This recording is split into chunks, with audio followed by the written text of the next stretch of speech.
Good morning class mathematics जीवे में मैं पवन सर आप सभी का स्वागत करता हूं। और आज हम लोग क्लास 10 का मैथ्स 2 चैप्टर नंबर 5 जिसका नाम है निर्देशांक भूमिति कोऑर्डिनेट ज्योमेट्री, इस चैप्टर को आगे बढ़ाएंगे।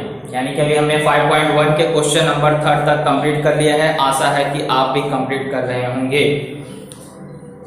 तो आगे हम लोग क्वेश्चन नंबर 4 और 5 आज 2 सवाल करेंगे, क्योंकि इसमें काफी सवाल क्या है, लंबे लंबे हैं, तो एक साथ हम लोग सारे सवाल कर नहीं सकते हैं। तो हम लोग एक एक दिन में 2 सवाल या 3 सवाल को कंप्लीट करते हैं। ओके, तो आगे स्टार्ट करने से पहले जो भी इस चैनल से नए जुड़े हैं कृपया करके चैनल को सब्सक्राइब कर दीजिए, बेल आइकन में ऑल की बटन प्रेस कर दीजिए, लाइक कर दीजिए और कमेंट्स कर दीजिए या शेयर कर दीजिए। चलिए स्टार्ट करते हैं। ये जो हमारे 3 बिंदु दिए गए, क्वेश्चन नंबर 4 क्या बोल रहा है, ये जो 3 बिंदु के निर्देशांक दिए गए हैं, हमें पता करना है कि क्या ये समकोण त्रिभुज के शीर्ष बिंदु हैं या नहीं।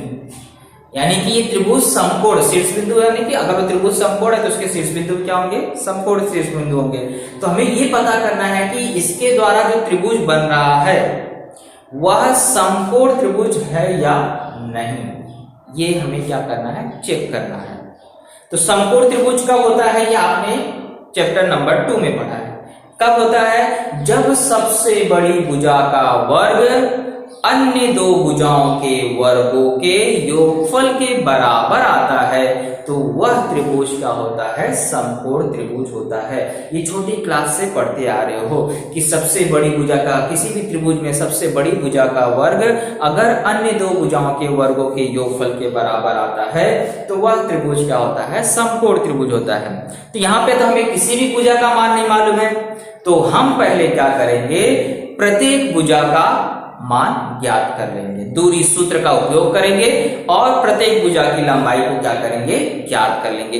जब तीनों भुजाएं आ जाएंगी तो इसमें छोटा बड़ा आपको देखने आता ही होगा। तो सबसे पहले क्या करेंगे, बड़ी भुजा का वर्ग करेंगे और बाद में छोटी भुजाओं का वर्गों का योगफल करके देखेंगे कि बराबर आ रहा है या नहीं। Okay, let's start.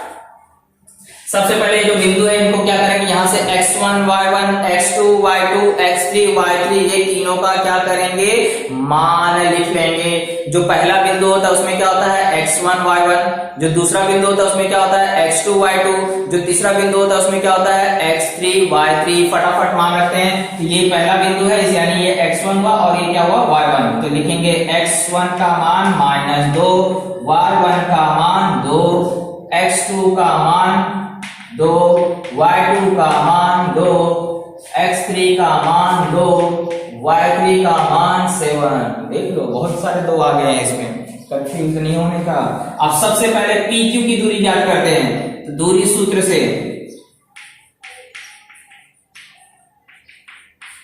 क्योंकि सवाल थोड़ा बड़ा है इसमें छोटा छोटा लिख रहा हूं कि जिससे बोर्ड पे पूरा का पूरा आ जाए, लेकिन संभावना कम है। चलिए सबसे पहले हम लोग क्या करेंगे, PQ की दूरी निकालेंगे। तो PQ बराबर सूत्र क्या हो जाएगा, ये PQ x1 y1 है ना, तो यहाँ पे सूत्र क्या हो जाएगा, x1 माइनस x2 का वर्ग प्लस सेम वैसे यहाँ पे y1 माइनस y2 का वर्ग। जो बिंदु रहेंगे उसके हिसाब से उसको सूत्र बनाते जाएंगे।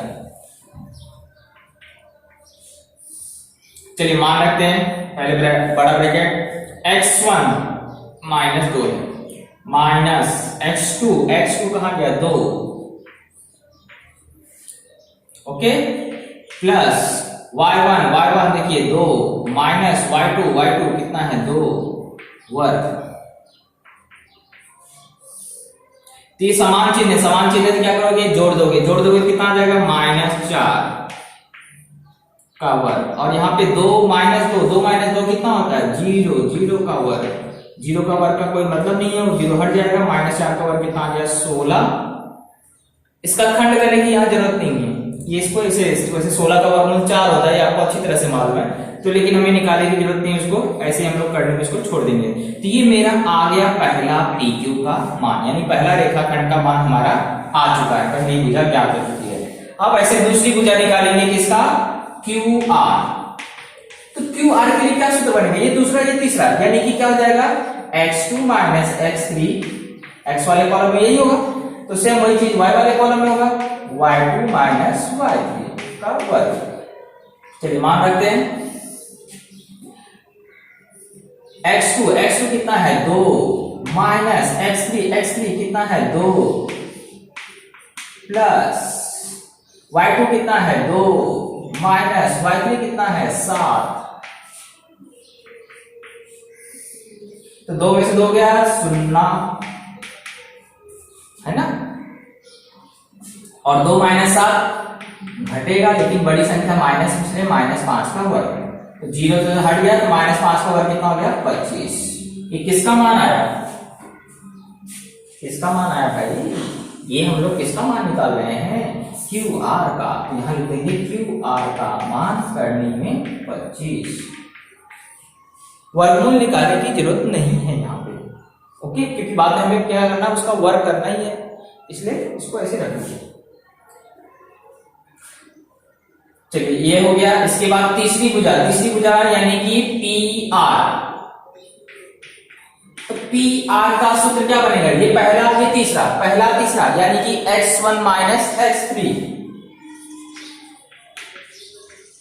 का वर्ग प्लस y1 माइनस y3 का वर्ग। अब इसमें क्या कर देना है, मान रख देना है।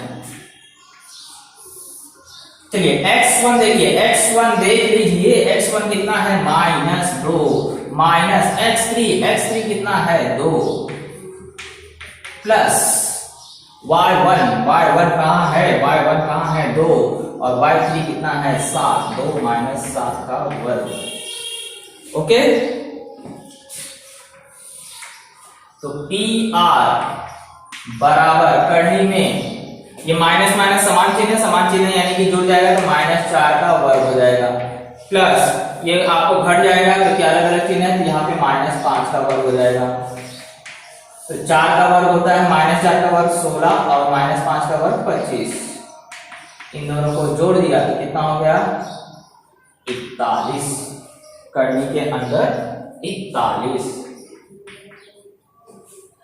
तो इस तरह से हमारा तीसरी भुजा में क्या हो चुकी है, ज्ञात हो चुकी है। ये समीकरण नंबर 3 1 2 3 कंप्लीट हो गया। इसमें सबसे बड़ा कौन है, सबसे बड़ा देखो तो करनी 41 बड़ा है, ये कितना आया था करनी 25, ये कितना आया था करनी 16, तो सबसे बड़ा क्या है PR है, यानी कि हम लोग क्या करेंगे सबसे पहले PR का वर्ग निकाल लेंगे। ये क्या हो जाएगा, करनी हट जाएगी, सिर्फ क्या आ जाएगा 41 है ना। इसे समीकरण नंबर 4 दे देते हैं। और बाद में जो छोटे छोटे कौन है, एक PQ और एक QR, इन दोनों का वर्गों का योगफल करेंगे। PQ का वर्ग करेंगे प्लस QR का वर्ग करेंगे। ओके, तो PQ का वर्ग करनी 16 का वर्ग हो जाएगा प्लस करनी 25 का वर्ग हो जाएगा।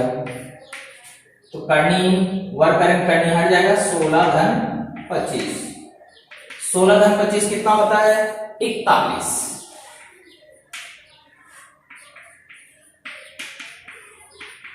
क्या घटना घटी, इसको समीकरण नंबर 5 दे दो। अब घटना देखो, यहाँ पे PR का वर्ग भी 41 आया है, यहाँ इन दोनों भुजाओं के वर्गों का योगफल भी कितना आ रहा है 41। तो पाइथागोरस ने यही बताया है कि अगर सबसे बड़ी भुजा का वर्ग अन्य दो भुजाओं के वर्गों के योगफल के बराबर आया तो वह त्रिभुज समकोण त्रिभुज होता है। तो हम यहाँ बता सकते हैं कि समीकरण 4 तथा 5 से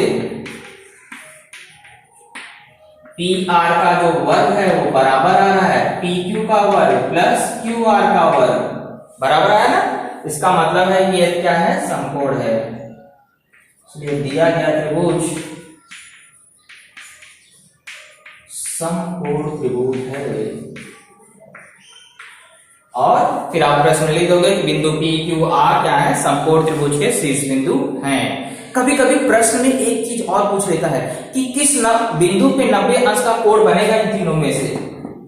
तो जाहिर सी बात है, सबसे बड़ा कौन था, कर्ण PR कौन होता है, कर्ण यानी कि 90 अंश किसके सामने बनेगा, दूसरे वाले बिंदु पे। तो PR को छोड़ दिया जाए तो बचा कौन, Q, यानी Q पे क्या होगा 90 अंश का कोण बनेगा। अगर आपको परीक्षा में पूछा जाता तो आप इस तरह से बता सकते हैं। इसे नोट डाउन कर लीजिए। क्वेश्चन नंबर 4 कंप्लीट हो गया है। क्वेश्चन नंबर 5, आपको सॉल्व हो गया है कि एक्चुअली क्या हुआ, कैमरा ऑन नहीं हुआ था और मैंने सॉल्व कर दिया पूरा, तो पता चला कि वीडियो बनाई नहीं है, तो इसलिए मैंने यहाँ सॉल्व किया है। आपको सिर्फ मैं क्या करता हूँ, समझा देता हूँ, और इसमें कुछ ऐसा है नहीं ज़्यादा समझने के लिए, आप आसानी से कर सकते हैं। देखिए आपको क्या बोला है कि ये जो चतुर्भुज है, ये चतुर्भुज को आपको सिद्ध करना है कि ये समांतर चतुर्भुज है। आपको ऐसे 4 बिंदुओं के निर्देशांक दिए गए हैं और आपको सिद्ध करना है कि ये जो चतुर्भुज है ये क्या है, एक समांतर चतुर्भुज है। और चतुर्भुज समांतर चतुर्भुज कब होता है, जब उसके सम्मुख भुजाओं की दोनों ही जोड़ियां परस्पर क्या होती हैं, समांतर होती है। तो हमें क्या सिद्ध करना है, अगर इसको समांतर चतुर्भुज सिद्ध करना है, यानी कि हमें देखना है कि सामने सामने की भुजाओं की लंबाई क्या आनी चाहिए, बराबर, वो भी दोनों जोड़ी। पीएस की लंबाई बराबर आनी चाहिए क्यूआर के और पीक्यू की लंबाई बराबर आनी चाहिए एसआर के। तो अगर ऐसा हुआ तो इसका मतलब है कि चतुर्भुज क्या हो जाएगा, समांतर चतुर्भुज हो जाएगा। तो हमारे पास 4 बिंदु थे, इसके निर्देशांक हमने x1 y2 x1 y1 x2 y2 x3 y3 x4 y4 इस तरह से हमने क्या किया, यहाँ पर मान लिख लिया। अब बारी बारी से देखो, पहले भुजा PQ का मान निकाला, तो PQ के लिए सूत्र क्या बन जाएगा, पहला दूसरा बिंदु है तो x1 - x2 plus y1 - y2 हो जाएगा, और उसके हिसाब से मैंने यहाँ मान रखा और मान रख करके हल किया है। फिर QR का मान निकाला है, QR के लिए मतलब दूसरा और तीसरा है, तो सूत्र क्या हो जाएगा, x2 - x3 और y2 - y3। तो ये सूत्र से हमारा QR का मान आ गया, मान रख करके हल किया। और इसके बाद हमने क्या किया, तीसरी भुजा यानी कि RS, यहाँ देख रहे हैं RS का भी ऐसे मान आपको, RS यानी कि तीसरा और चौथा, तो x3 - x4, तो इसमें भी हमने क्या किया, RS का मान निकाला और इसी प्रकार से PS। चारों भुजाओं का मान जब हमने निकाला तो हमने देखा कि PQ की लंबाई करनी 50 है और उसके सामने वाली भुजा RS का भी मान कितना है, करनी 50 है, यानी कि दोनों बराबर आ रहे हैं, इसलिए ये दोनों सर्वांग हो गए। और समीकरण 2 और 4 में देखिए, ये भी 32 आ रहा है करनी में और ये भी 32 में आ रहा है, यानी कि बराबर है। अब चतुर्भुज की सम्मुख भुजाओं की दोनों जोड़ियां बराबर है, इसका मतलब है कि ये चतुर्भुज क्या हो गया, समांतर चतुर्भुज हो गया। ओके, तो इसे नोट डाउन कर लीजिए और कोई भी डाउट रहेगा तो आप पूछ सकते हैं।